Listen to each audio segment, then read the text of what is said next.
From the first day of owning this truck, I intended to put an Alu-Cab on the back, and I wondered if there'd be a way to retain the camera's functionality. Well, it turns out there's an answer for anyone wanting to put a bed rack, a topper, or a camper on their next-gen Toyota truck. These were sold to me at a discounted cost, and I do have affiliate codes that will help support this channel. Hey guys, I'm Tyler, and today I'm going over something that I think a lot of people are going to find helpful. So for anybody that's new to the channel, or maybe you just haven't been following along for a while, this is the Bowen Customs bed, and I already have some videos out on this because by the time you're seeing this video, the camper should already be on here and I've already made a bunch of progress. But while it's off and for preparation of putting a camper on, I'm going through some stuff today that's going to require a little bit of work, but it's going to be worth it in the long run. So one of the things with these new Tacomas is if you are looking into putting a camper shell on the back, or even if you're doing a bed rack, one of these products is for you. And if you are going to put a camper on the back of your truck, then multiple products here are for you. So the main thing that I'm going over and installing today, and I'm not going to cover the full installation on this, GG Offroad is the ones that make these harnesses. They do a full installation video. I'm not gonna remake that video. I'm just doing this for the creation process of putting this truck together, going through different things, and getting your truck ready to go. Now, even if you have a Kuat bed rack like what I had on here for a while, this is what you're gonna want. These are like 50 bucks. This is a brake light relocation kit. So basically, you get into your truck, you have to drop the headliner and everything, but you tap into the brake light up there, and then you run this to the back of your truck. You still retain your brake light if you so choose to plug it back in up here, and then the rest just runs to the back and you can wire it up however you need to. So the second thing that I have here are camera relocation harnesses. Now, what this does is the same thing. In the third brake light on these Tacomas, I think all of them have this. So you have your digital rear view mirror, and then you have your truck bed camera. And both of those are built into that housing. So if you want to relocate your two cameras in your brake light housing, and you want to relocate those to the back of your Alu-Cab, to the back of your Go Fast, to the back of even a tent or something like that for some reason, you can do that, and you need these harnesses. Now, these harnesses are more expensive. It's a more complicated build, but it's plug and play. This kit comes with absolutely everything you could need.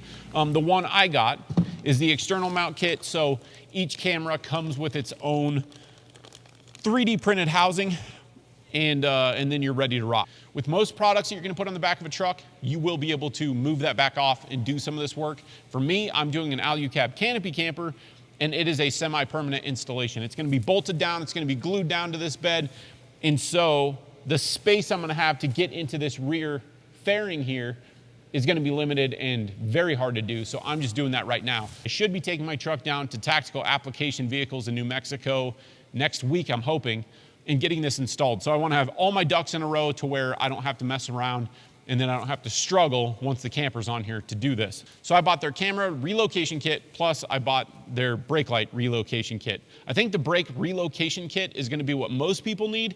You can just run this to the back of your truck if you have a topper, something like a Kuat system where you can get the third brake light on there. This would make it very easy to do that, and then you don't have to tap into your factory wires. You just have a harness that's replaceable. You could unplug this if you ever sell the truck, plug it back in, have a factory truck. So I think this is a very good option to have. These are a very high quality product, and I'm stoked that somebody out there is making something like this for the aftermarket because I'm going to utilize this. I honestly don't know what I'm gonna do with my bed camera because it'll be seeing the back of the Alu-Cab if I leave it in place, and I don't know where I would put it if I did relocate it. Into the camper doesn't really make sense because I know how I'm gonna build this out. I know that I'm going to have everything lashed down, but maybe that would be nice. I don't know what I need to do with that. I'm gonna run the wire anyway. That way in the future, if I decide to do that, then I can do that. So now that the camper is almost here, I've got a ton of stuff to get ready for the season, for the expos, all that. So anyway, I'm gonna get started. Okay, so I'm going to dive into taking this headliner down, which I don't think is that big of a task. All I gotta do is pull out some plastics and then pull these clips out and bring it down. I am following GG Offroad's instructions on this. I've done a lot of this kind of stuff, so it may be a little easier for me just because I'm familiar with it. Some people, this might freak them out.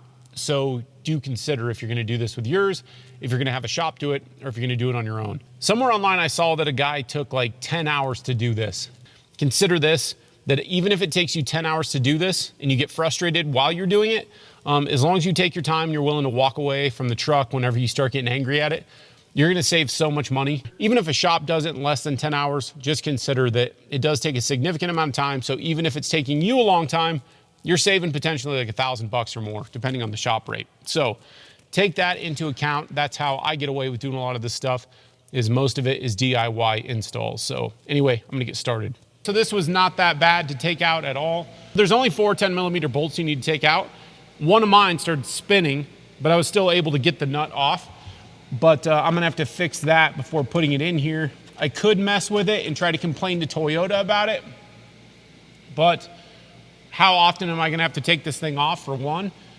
And I don't know, I just don't think it's really worth the hassle. It doesn't look like it has any thread locker, it's not cross-threaded or anything like that, but I am gonna have to come up with a way to stop that from spinning.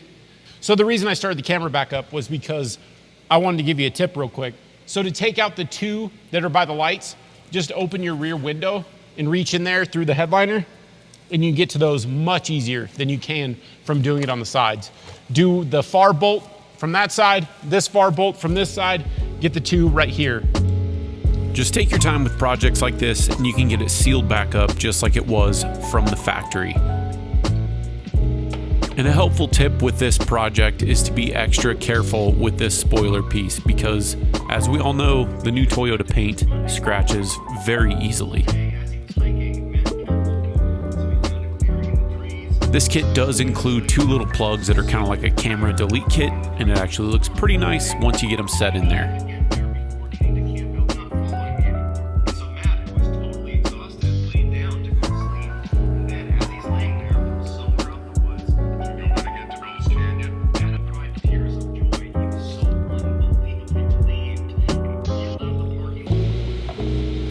This was a pretty simple project all in all. It did take a little time and a little finesse, but now my truck is ready for the camper install and the cameras to come soon.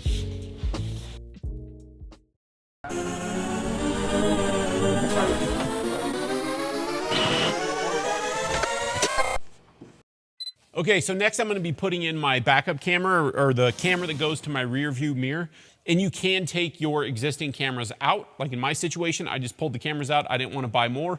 But if you don't want to mess with that and you just want to buy the cable and relocate your cameras to the back, or I guess install new cameras on the back, you can buy those parts from Toyota. These Tacomas come with a bed camera, which was basically designed just to look down into the bed so you can see what's going on, make sure things aren't shifting. I wasn't going to reuse that and I was going to do something else with it, but then the more I thought about it, now it's going to be even harder to look into the camper or into the bed of the truck. So I'm just gonna utilize that. That way if I hear a big boom or something when I'm traveling at some point, I can just check it real quick. It seems to make sense. That should have been obvious to me, but I didn't really think about it. So I'm gonna mount that camera above the water tank. My rear view mirror camera is gonna be right here dead center. So on certain trips, I may decide to shift this, in which the slot here will make that easy, but I'll leave a little bit of an ability to move this around. Obviously I'll have to get in there and like loosen up the grommet to where I can get some more of this out of there. But I do want to leave it to where I've got enough room, probably just that much, because if I want to shift this over this way to dodge my max tracks that are going to be on the spare tire, then I can. And I don't know, I'll just have to decide where the max tracks go. I wanted to put them on one of the gull wing doors. That's a very popular place to put them. But these new Alu-Cabs with their windows doesn't allow for that mounting. So I'm hoping somebody comes out with something like that, or I'm gonna have to build my own at some point. But for now, it'll be nice to have the option. But I think for the time being, I'm just gonna go dead center and just use it that way. And I'll see if I feel that I need to change that at all. I did Dremel out my bolt holes on the housing slightly. That way I could push it up just a little bit to where this door doesn't hit. And now I've just got like a little bit, like a 1/4 of an inch clearance. And that makes me feel a lot better about that. But the way I'm doing the waterproofing, so the cheap glands that you get for wiring, they will not work with this camera. All the sizes I have anyway, this plug is too much. And then if you did have one big enough to put this plug through, then the actual gland itself probably won't tighten down tight enough to seal this off. So I've always used Scan Strut, and I found one from a company called C-View, which is very similar. And the difference with this little thing is these are a multi-piece thing. You do have to drill more holes because of their design.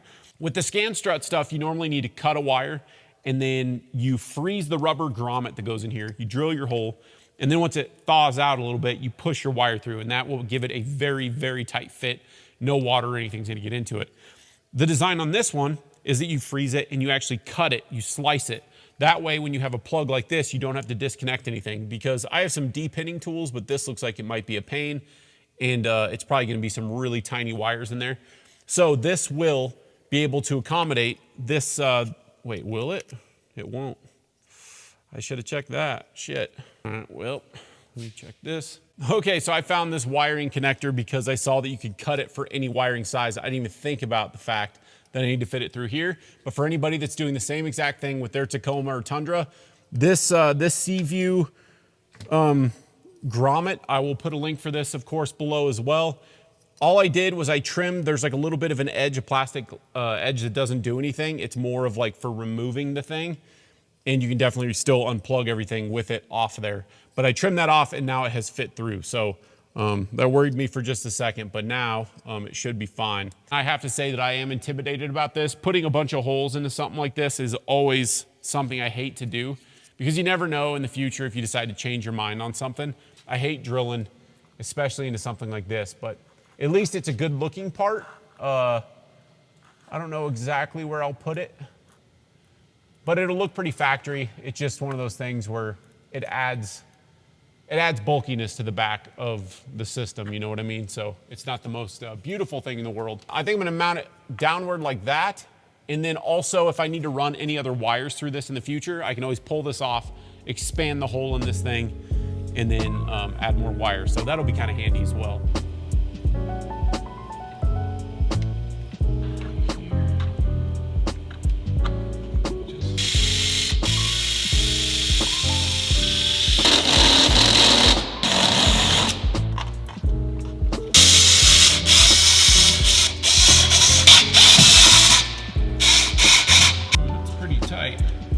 And with a little time and a few parts, I've got a third brake light and cameras working.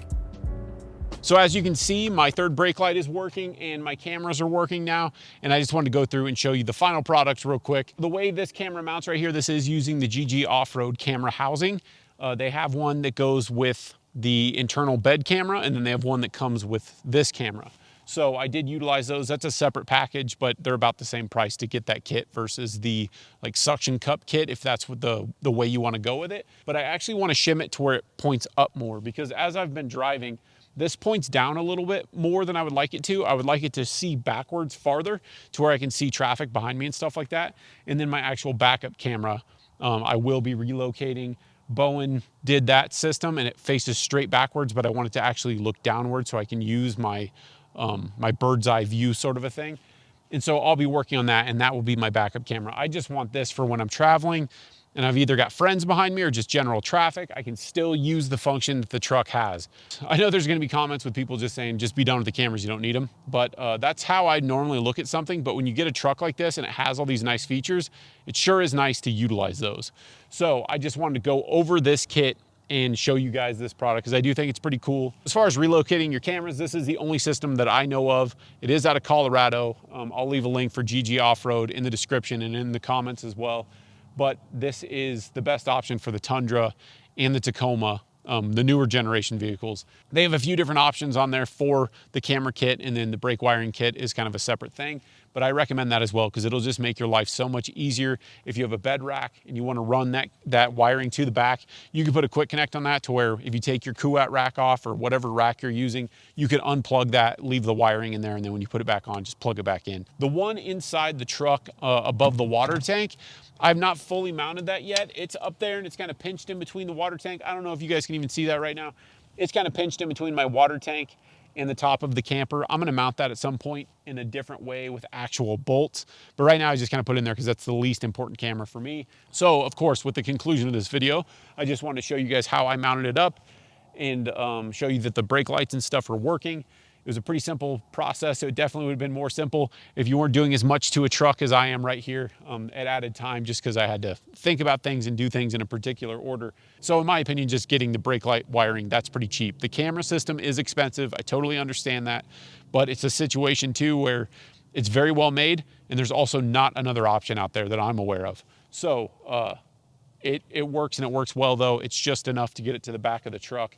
Okay, so as a last tip on this that I just thought of, the way I routed this thing In the instructions, it says to do it on the passenger side. You can do it on the driver's side. Mine's a hybrid, of course. But I went through this side because there was a grommet that was wide open that I could get to a lot easier than the other side. I ran all of my wiring through the driver's side on this. So you can do it either way. It doesn't really matter that much.